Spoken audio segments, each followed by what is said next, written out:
अमर, आप जो ये सिचुएशन है, जिस सिचुएशन की हम बात कर रहे हैं, इससे जो आपके आगे आने वाली जनरेशन है, जो बच्चे हैं, उनका आप भविष्य कैसा देखते हैं? जी सर। सर मैं 2-3 बार पहले तो सरकार के बिहेवियर पर बात करूँगा कि सरकार की सबसे बड़ी ताकत सर सोशल मीडिया हुआ करती थी इसलिए बोल रहा हूँ मैं कि फेसबुक पे लगा करीबन 27 करोड़ लोग हैं, 42 करोड़ लोग व्हाट्सएप पे हैं और 3 करोड़ के लगभग ट्विटर पे हैं। तो इन पे इनका कंट्रोल हुआ करता था सर। लेकिन जनता के सामने मुद्दे आए, युवाओं के सामने रोजगार का सवाल आया, मिडिल क्लास के आगे महंगाई का मुद्दा आया, गरीबों के लिए मकान का मुद्दा आया, रोटी का आया, तो लोग अपने आप खड़े हो गए सर। मैं ये क्यों कह रहा हूँ, थोड़े दिन पहले प्रधानमंत्री मोदी जी के जन्मदिन पे एक ट्रेंड हुआ था ट्विटर पे, आप सभी लोगों ने नोट किया होगा, बेरोजगारी दिवस। तो सर कहीं ना कहीं इसका काउंटर हो रहा है, लेकिन थोड़ा समय लगेगा। और इसको गति कौन देगा? गति देगा सर इसको विपक्ष। और विपक्ष के लिए होने के लिए नेता, नियत और नारा चाहिए सर। 3 चीज सबसे जो कंपलसरी है, नेता होना चाहिए, नियत होनी चाहिए और नारा होना चाहिए।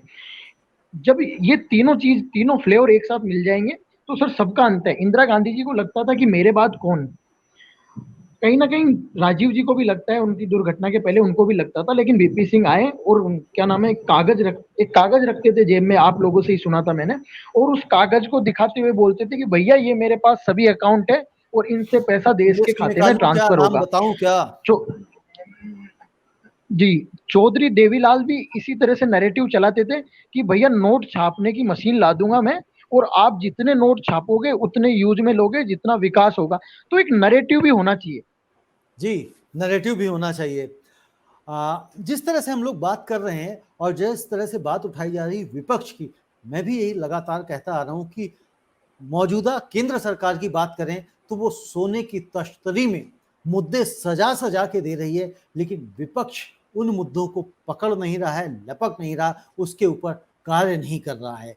क्योंकि यही जब यूपीए गवर्नमेंट थी तो उनके जो छोटे छोटे मुद्दे थे, किस तरह से इस विपक्ष ने बहुत तगड़ी विपक्ष की भूमिका निभाई थी और इन्हें सत्ता से उखाड़ फेंका था। और आज उन्हीं मुद्दों पे, जिन मुद्दों के ऊपर ये सरकार बनी थी, वो मुद्दे तो गौण हो गए हैं और कुछ नए मुद्दों के ऊपर बात हो रही है, ताकि सरकार हमारी बनी रहे, सत्ता में हम बने रहें। ये विपक्ष को भी समझना पड़ेगा। और जिस तरह से मेन स्ट्रीम मीडिया के पत्रकारों की बात कही जाती है, मैं समझता हूं कि पत्रकार तो कहीं ना कहीं चैनलों में नौकरी करता है, जो उसको ड्राइव करता है, यानी कि जो संपादक होता है। तो कुछ समय ऐसा था कि जब संपादक मुद्दे तय किया करते थे, थीम तय किया करते थे अखबारों की और न्यूज चैनल्स की, लेकिन आज की तारीख में संपादक भी अपने अखबार की या टीवी चैनल की दिशा नहीं तय करते हैं, उनके मालिकान करते हैं और मालिकान के पास ऑर्डर कहीं और से आते हैं। तो हम सबको आगे बढ़ना होगा और जो मेन स्ट्रीम मीडिया की हम बात कर रहे हैं,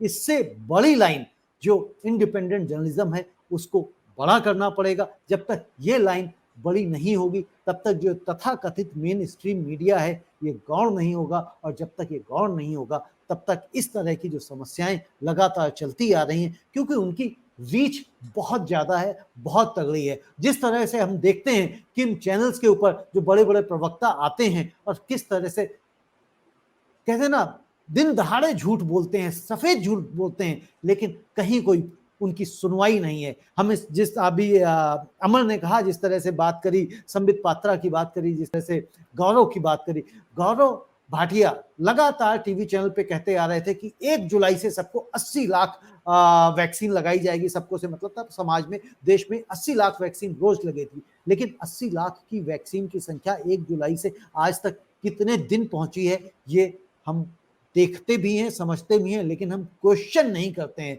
जब तक सरकार से, सत्ता से, मीडिया से सही प्रश्न नहीं पूछे जाएंगे, तब तक आप अपना हक नागरिक का सही अदा नहीं कर रहे हैं, सही जिम्मेदारी नहीं निभा रहे हैं। आपको सरकार से, सत्ता से सवाल पूछने हैं। ये सिर्फ और सिर्फ पत्रकारों का ही काम नहीं है, ये जनता का भी काम है। आज के लिए इतना ही। आप सभी पैनलिस्ट का बहुत बहुत शुक्रिया, बहुत बहुत धन्यवाद। आप लोगों ने अपनी राय रखी और कल फिर हम मिलेंगे 9 बजे नमस्कार किसी सर, नए नमस्कार। विषय पे। तब तक के लिए धन्यवाद, नमस्ते।